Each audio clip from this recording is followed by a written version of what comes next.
本视频由阿米洛海运机械键盘赞助播出，键盘艺术家阿米洛。强，这里有个紧急任务需要你完成。该不会是汽油联机宝吧？打这么硬，是误了我们创意枯竭了吗？走吧。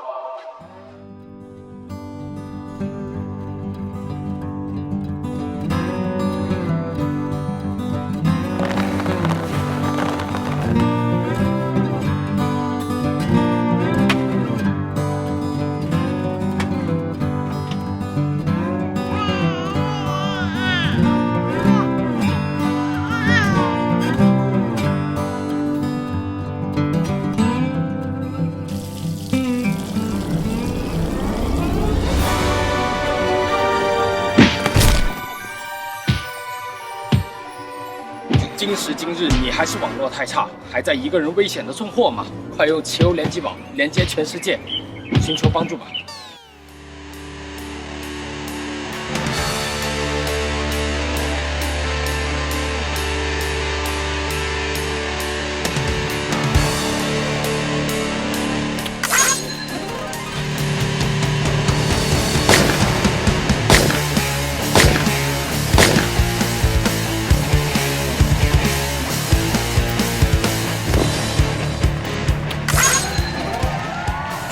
加速盒子始于汽油联机宝。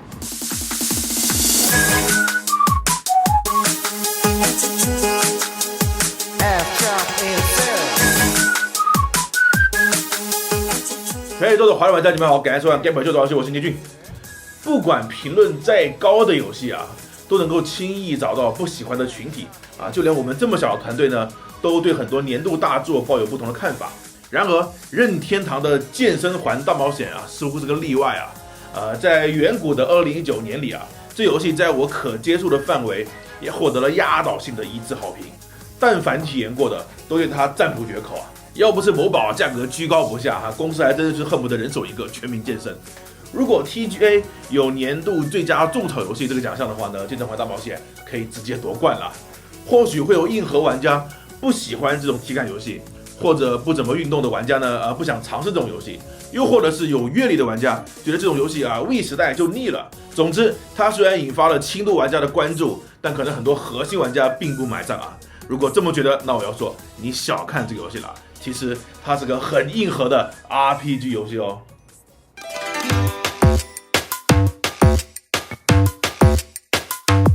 健身游戏这个概念早就不稀奇了，很多公司都有涉及，国内就特别多这样的野鸡游戏机，包括任天堂自己也不是第一次了。早年 Wii Fit 怪物级别的销量，让任天堂的平衡板一举拿下了销量最高的体重计的世界纪录，不声不响的就实现了跨界吊打。果真任天堂就以搞外设的，他懂个屁做游戏啊！同样去年，同样 NS 平台，在健身环大冒险之前，同样主打健身的游戏有氧拳击，一个原本应该没有多少人会关注的游戏，硬是靠着健身的话题卖到了卡带断货、点卡涨价，官方都被吓到跑出来为缺货道歉了。但是这几款游戏呢，如果离开了健身的需求啊，像我这样的胖子玩家，像我们公司里那些宅男玩家是不会去尝试的啊，什么武力全开更是不可能。但健身环大冒险却是让我们这些核心玩家真正想去通关的游戏，在这一点上，它比任何之前的健身游戏都要厉害。首先，健身游戏的概念是噱头吗？不，当然不是。运动本身就没有高低贵贱之分，一分耕耘一分收获。更何况健身游戏的动作设计都有理论基础，所以如果严格的按照游戏要求运动了，健身效果是肯定有的。相反的，从游戏开发者的角度来说，运动和游戏的结合不但不是噱头，反而是近乎完美的互补。运动的特点是什么呢？耗时长、弱反馈，过程单调且痛苦，需要经过漫长的努力和坚持，忍耐无聊的过程，忍受劳累的折磨，才能从中获得一点点的奖励。这也是大部分人都不喜欢运动的原因啊！毕竟人生苦短，谁还不爱肥宅快乐水是吧？而游戏不一样啊，游戏需要不断刺激玩家，要营造一个充实的故事，想方设法让每个瞬间都引人入胜，简化操作，合理引导，追求隐形设计。电子游戏发展至今的所有演变，在某方面来说，都可以总结为解决耗时长、弱反馈、过程单调这些问题上面，而这些正是运动回避不了的缺点。而这一点，健身环大冒险做到教材般优秀啊，因为它没有试图让运动变成游戏，而是直接在游戏里包含了运动。健身环大冒险的主要目标人群，与其说是轻度玩家，我觉得反而更像是核心玩家，因为这款游戏的玩法部分是一个成熟的动作 RPG 游戏。玩家真的需要自己跑起来控制角色的前进，需要高抬腿才能跨过泥潭，中途遇到敌人还要像模像样的回合制战斗。总之，平台跳跃、金币收集、隐藏要素、打怪升级、装备防具、素材药水、技能天赋、支线任务、分支路线，所有这些内容都是核心玩家最熟悉的只有我们会因为没有收集满金币就茶不思饭不香，会制作一大堆药水，战斗的时候一个都不舍得用，会忍不住清理支线，会每到一个村庄都购买防具。虽然健身环大冒险有了极低的入门门槛，但它的核心乐趣其实需要一定的游戏基础，而这也正是它的魅力所在。甚至能看到很多任天堂自己游戏的要素代表 PH 的星星来自于塞尔达，收集的金币来自于马里奥等等。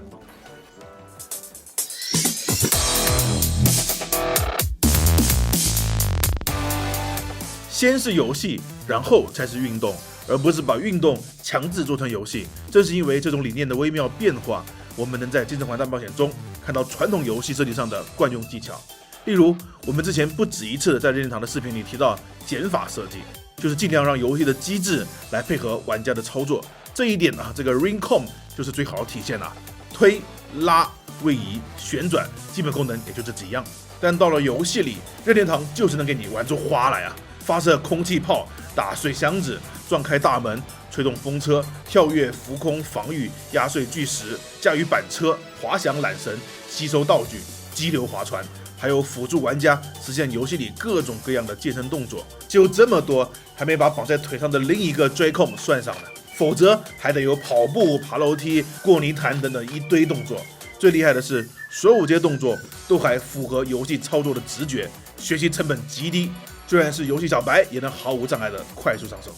任天堂还把他们最拿手的机制演化加入到了游戏中。就拿深蹲这个动作为例，最开始的时候，深蹲就是用来触发弹射开关的一蹲一弹很简单对不对？之后引入了需要持续弹射才能触发的开关，机制稍稍的多样了一点，不过还是很简单接着又加入了新的弹簧机制，它的机制是可以越弹越高，也就是现在不能只做一次深蹲了要做好几次，稍微复杂了。好，机制接着演变，弹簧变成了荡秋千，秋千需要6个深蹲为一组，而这个过程讲究节奏，要持续完成，不能想停就停。相比于前面，不但提升了难度，还对深蹲提出了节奏要求。不过游戏还能继续演变玩家要用深蹲来控制升降车，深蹲一次就前进一点，相当费劲。而且如果遇到了上坡，就得加速连续深蹲，累死个人这里开始考验耐力和爆发力了，又是一次进化。然后甚至会有追逐战来激发玩家的潜力。至此，一个简单的深蹲机制一路演变过来，不但考验了深蹲的运动技巧，难度上也是正好逐渐递增，给了玩家成长的空间。最重要的是，玩法不断变化，一点都不无聊，非常有趣，做到了真正的蹲并快乐着。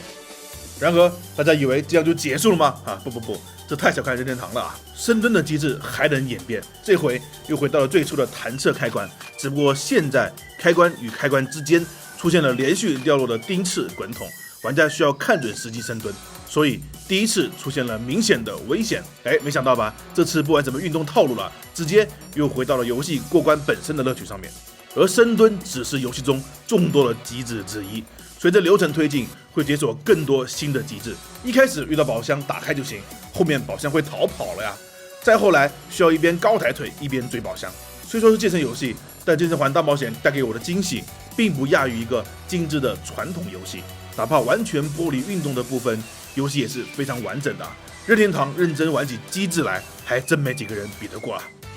健身环大冒险的剧情虽然有点傻里傻气，典型的全年龄合家欢，但细节仔细研究还蛮有趣的比如主线有一个小插曲，要找一个喜欢慢跑的妹子，找了后发现其实是个老婆婆。老婆婆告诉我们，慢跑具有抗衰老的作用，如果她停止慢跑，就就没法保持青春了。这个小故事把游戏和现实结合的特别棒啊！慢跑可以抗衰老的小知识，如果直接抛给我，可能看一眼就忘了。但通过这么夸张的小插曲来演绎，这下子就记忆深刻了，而且直达内心。诸如此类还有很多，游戏花了很多功夫在细节上面。再来就是强反馈了，前面也说了，运动的一大缺点就是弱反馈。举铁举了几个月，身材没见变化，妹子也没泡着，反而自己差点变成基佬。而游戏最大的特点就是反馈及时，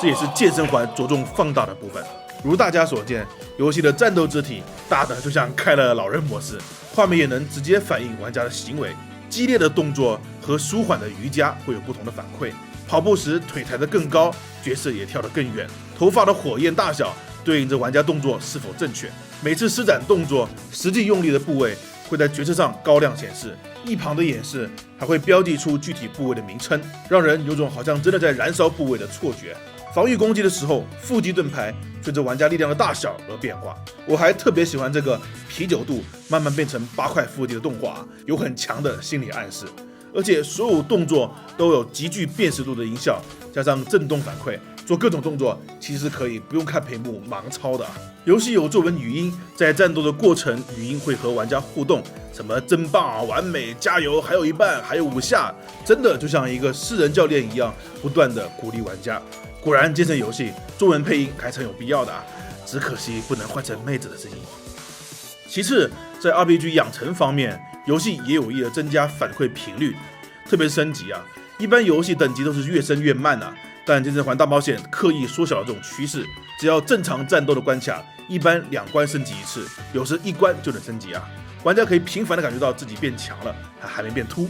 素材和装备也是每解锁一个新世界，就必定有新的物品。故事情节不断发展，一直都有新的目标等着玩家。系统里甚至还有一个背景执行模式，这个模式在 NS 进入待机状态之后，依旧可以监测并记录 Rincon 的推拉次数，上限500次，每天1次。玩家可以凭借这个次数，在故事模式里获得素材，也能把自己的次数送给好友，鼓励他们打开游戏。这种时刻都和玩家保持联系的设计，对于调动玩家的积极性很有帮助啊，非常喜欢。Rincon 还会有音效提示次数，细节满分。配合这些明显的反馈，健身环大冒险在关卡设计的小目标也在发挥了巨大的作用。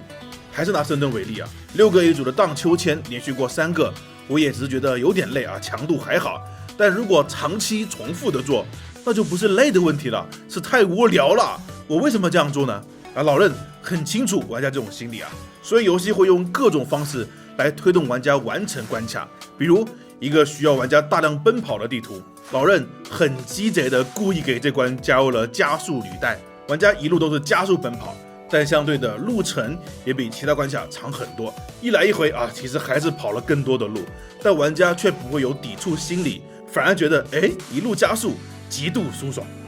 同理，有的时候拉缆车实在拉不动了，前面突然出现了一个逃跑的大金币，瞬间2眼冒光，原地复活。明明是一段很长的斜坡逆流，但远处2尊壮观的巨大石像又似乎在鼓励玩家，终点就在眼前，再努力一把就过去了。而我第一次打 BOSS 时，本来已经很累了，但是看着 BOSS 这么基佬的表情，这么欠打的姿势，就莫名的觉得搞笑的讨厌他，立马燃起了打败他的动力。一边不断鞭策玩家要突破自己的极限，一边又在我们即将放弃的时候猛地塞给你口士力架，时机和力道都算得格外精准，简直欲罢不能。虽然老任在硬件上的滞后很气人，但老任这挖掘硬件玩法的功力确实惊人。想想其他公司又是 VR 又是 AR， 还有一大堆硬件设备，看起来气势汹汹，然后任天堂2个手柄加1个圆环搞定，体验还是最好的，甚至可以检测心率啊！要不是游戏，我都忘记了追控可以检测心率了。不过毕竟没有什么黑科技，光凭2个手柄，动作精度确实不会太高。很多动作如果想要划水系统也检测不出来。但毕竟都是个健身游戏了，这还要划水偷懒，那就太自欺欺人了。相反的，动作做的不标准，伤了身体，这反而是更加值得注意的。我的建议是，一来可以多听语音给的要领，基本上容易出现的误区，游戏都会提示；再来，严格模仿游戏里的演示，他们的动作都是正确的，别偷懒，照着做就行。这个不用学，这个不用学。游戏还可以根据玩家选择不同的力道强度啊，像聂胖这种随时可能把环捏爆的人，当然叫强模式了。这谁写的文案呢？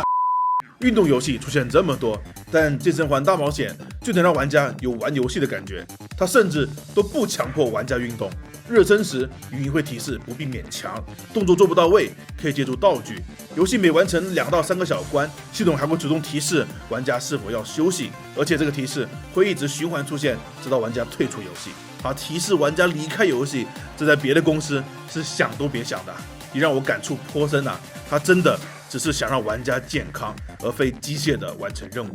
而对那些身体状况不佳或者行动不便的玩家呢，游戏还准备了贴心的辅助模式。开启辅助模式可以让对应部位的动作变成按键操作，所以大部分都是可以顺利游玩的，和微软自适应手柄一样，关照到了所有人群。游戏还有12个小游戏，在聚会时大家一起玩，非常欢快。不仅运动到各个部位，优秀的设计也会让人停不下来，内容相当良心。宫本茂曾经说过，如果玩家不接受孩子玩游戏，任天堂无法挑战迪士尼。但在健身环大冒险的身上，我看到了游戏作为一个娱乐出身的文化，向更广更高的层次发展的可能性。因为这一次，任天堂不再是一味的讨好父母，而是自信地展现出了游戏本身的魅力，并以此为前提，融入了吸引大众的健身元素。它和过去那些健身游戏的区别在于，玩家或许为了运动而接触健身环大冒险，但他们从中获得的乐趣却是来自最纯正的，也是最强大的任天堂的游戏理念。这真的是一款游戏，而不是运动辅助软件。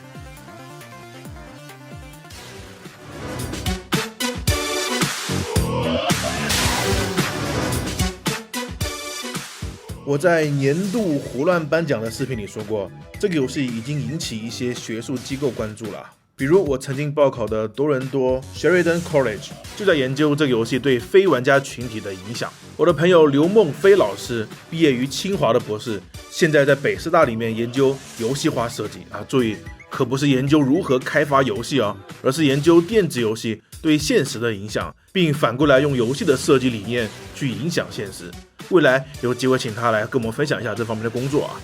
而刘梦飞老师就对健身环大冒险赞不绝口，本视频里也有很多观点由他的协助。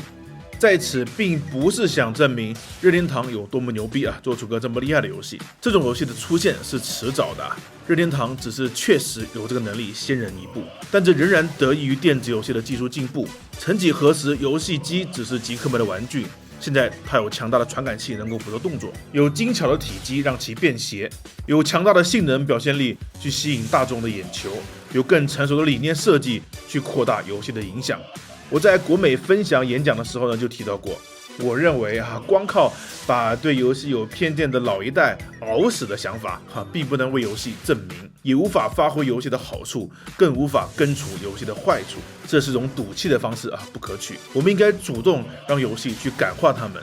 就像很多不允许养宠物的父母，最后宁可丢掉孩子也不能丢掉宠物啊。我就一直在尝试让家人接受游戏的乐趣，而健身环大冒险是最适合的，它可能无意中踩中了电子游戏未来最好的形态。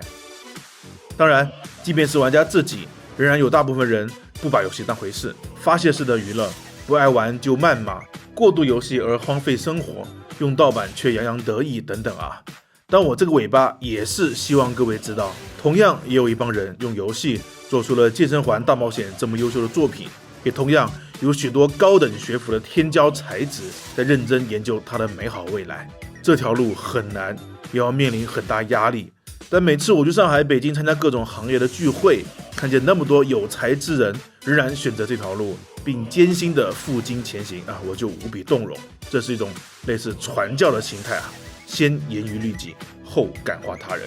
这些人值得我们尊敬。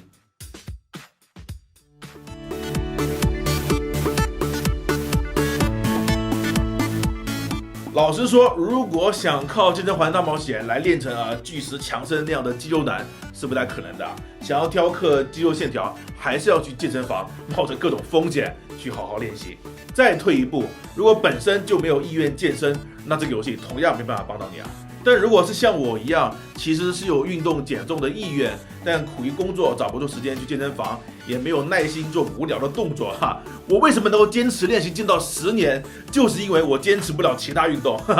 觉得好无聊啊！其实我相信很多人会有这种想法，并非不能忍受运动的劳累，而是觉得无聊啊。特别像我们这种长期被游戏轰炸的核心玩家，无聊是第一大阻力。那这种群体呢，就非常适合玩健身环大冒险啊。首先啊，不用多余的器材，不用去健身房，一台 Switch， 一个显示器，一个不大的空间足够啊，非常容易达成运动的环境。